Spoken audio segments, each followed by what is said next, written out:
So step number 1, decide to develop the habit right now, the habit of focusing on what's right in your world instead of what's wrong. The habit of focusing on what you do have instead of what you don't have in a situation. And as basic as that is, and as well as you know it, you've got to make it a habit. Because those habits form the chain of your ultimate character, of who you become and how you end up living your life. We've got to condition ourselves, because if we don't, we'll go back to the automatic state that most people live in today's society. The way to develop the habit is to go on a mental diet.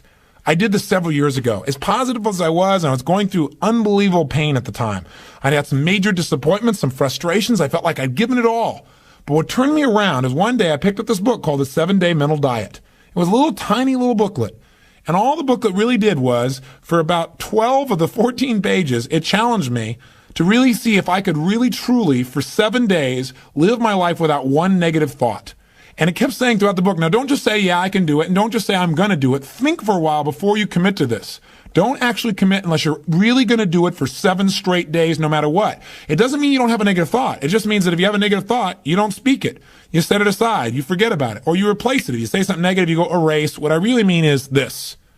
Or you say, that's not what I mean. Here's what I mean is this. And you immediately focus on something good. It's not that nothing negative ever comes out. It's that you immediately do not allow yourself to hold a negative feeling, a negative thought for 7 straight days, day and night, even when it gets tough, even when somebody disappoints you, even when you get frustrated, even when you give your all and it still turns up lousy. Listen, if all I did was rant and rave on this tape and you didn't listen to anything else I said, but you took on this 7-day challenge, you can't believe what it'll do to your life.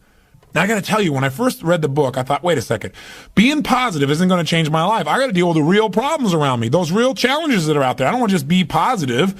Somebody says, how's it going? I go, I'm doing great. And they go, why? You go, I don't know, but I just feel good. I don't want to be that way. I want to be real. I want to be on top of things. But you know what? I thought, wait a second. I can be positive about solutions.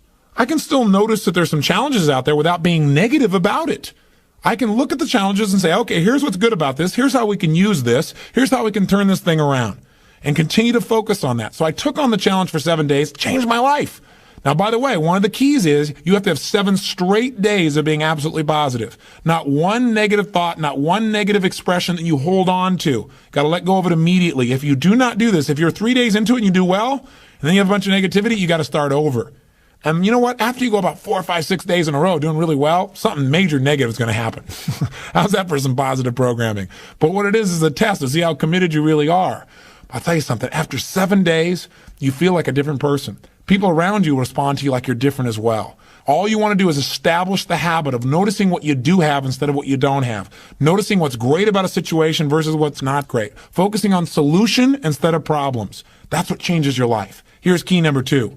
Instead of judging yourself and others, decide, remember these are decisions, decide right now to become curious instead of judgmental. But remember, when you find fault in other people, when you start noticing constantly how they've wronged you, how this person is not good enough, or they're too egotistical, they're too proud, or they don't really care about people, as soon as you start judging other people, you just got to remember something. If you start judging other people, you're going to also start judging yourself intensely.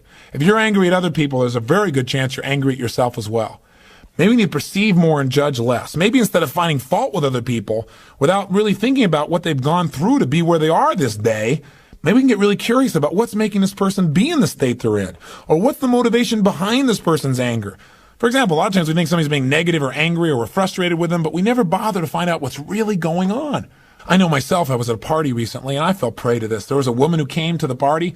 Everybody behind her back was talking about how unbelievably egotistical this woman is, how negative she was. But you know what? I sat next to her at dinner time and I got a chance to really find out who she was. I got curious about her.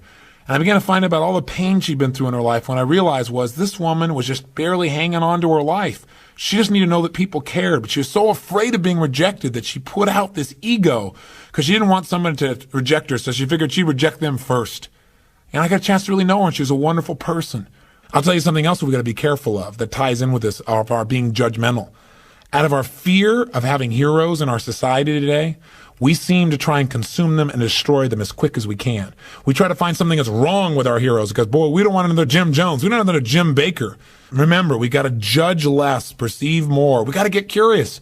Instead of living in a society where we're so afraid to believe in anything or anyone that we believe in nothing at all, and we lose our power of positive thinking. We try to protect ourselves from things we maybe not even need to protect ourselves from.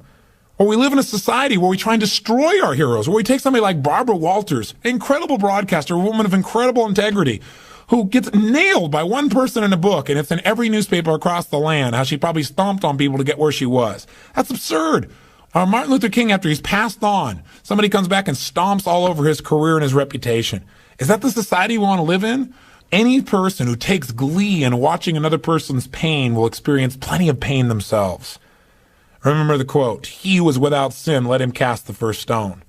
The bottom line is, if you go looking for brown, you're going to find it anywhere you look for it, in others or yourself.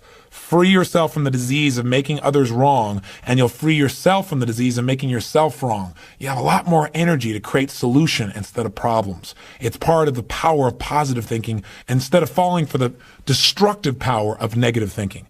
If you want to get curious, just ask yourself, what do I like about this person? Wonder what's going on with this person that would make them feel this way. How could I help this person?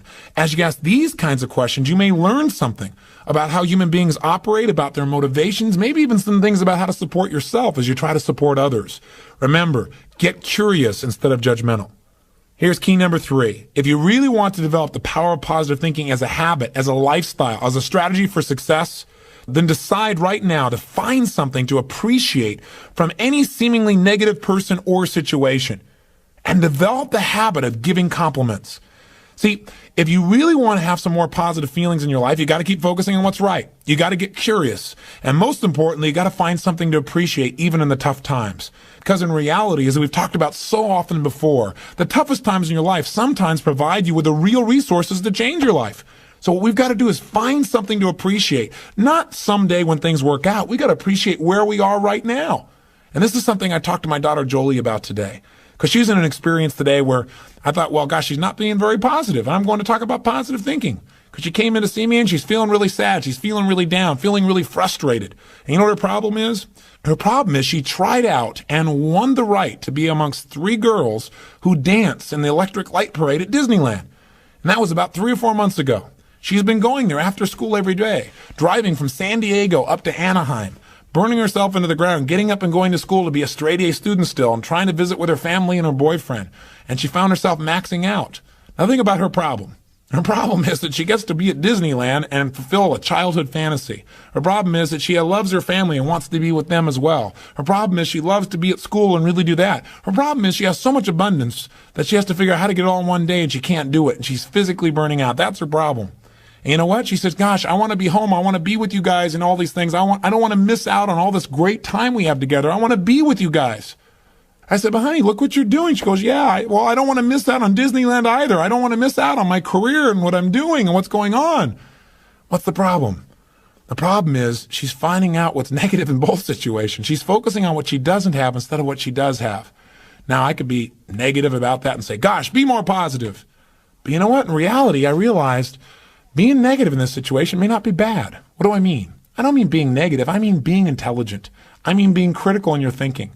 Seeing what you don't have is sometimes useful too. This is what I promised you in terms of the power of negative thinking. Here's how negative thinking can be useful. I sat down with her and I said, honey, let's look at the advantages and disadvantages of both. Let's not just be positive. Let's look at it. The whole thing is positive. Let's know that no matter what you choose, you've won. You have what most people dream about. But for a moment, let's be a little bit critical. What do you love about Disneyland? What's great about it? What is it giving you? And let's ask the question that maybe we don't ask very times when we're just being purely positive. What isn't it giving you? What are you afraid about? What are you missing by being there? What's great about being at home more? What's great about those things? What's not great about that? Be honest. If you were there, what might happen that's not good? What might you miss out on? And you know what? By getting her to use both positive and negative thinking, or to be more accurate, positive thinking and some critical thinking, looking at what isn't there for the moment, what she is missing out on, and allowing that pain to motivate her, she was able to clarify what's most important in her life and what's the best way to do that. And she came up with a plan that totally empowered her. After a couple hours of conversation and fun, she looks better than she has in about 6 months because she's finally resolved what's most important. And sometimes just being positive and keeping a stiff upper lip isn't enough. Sometimes you got to stop and say, I am positive. I'm going to approach this from a positive way. I'm going to stay in a positive state. But I'm going to ask some questions some people may think of as negative, which is what isn't working? Because if you're not willing to look at what isn't working, you can get yourself in trouble. So when I say number 3 is develop the habit of noticing something you can appreciate out of the situation, even something that seems to be negative. What I mean by that is find out what's working, but also appreciate what isn't working. Appreciate it enough that maybe it creates enough pain for you to want to make a change. Hey, being purely positive all the time is not the ultimate solution. Being purely positive 98% of the time to me is the solution. Remember our steps. Number one, you're going to focus on how it really is. And that's what we did today. Jolie and I sat down and said, let's see how it really is. And let's not just be positive. Let's stop for a second. How is it really? What's good? What isn't good? What's great? What isn't great in this context? Everything is great, but comparatively, what's great? What's not in both situations? Now, how do you really want it? And she decided how she wanted it. Now, what are we going to do to make that happen? And she began to take actions that have changed her life. Probably will affect the direction of her life, maybe even her career. And she feels joyous and excited because she went through the steps. That's the balance between positive and negative thinking. But one thing you got to remember, you're going to spend most of your time being positive. Once you see how it is, that's it.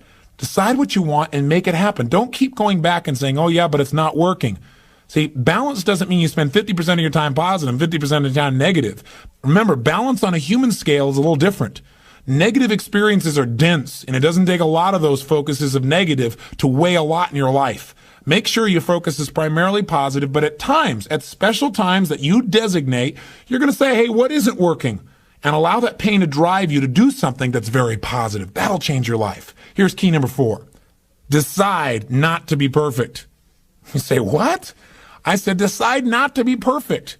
One way to make sure you're negative is always trying to be perfect. Because you know what? You're always going to notice you're not. Because you're this thing called a human being.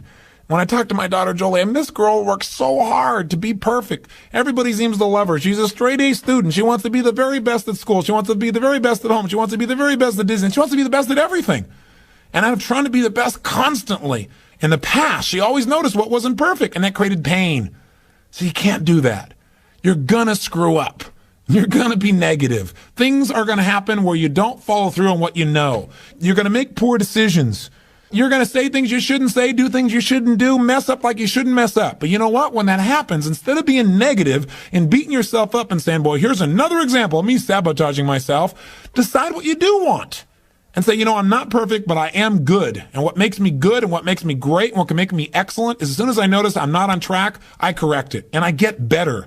Your goal each day is to get better, not to be perfect.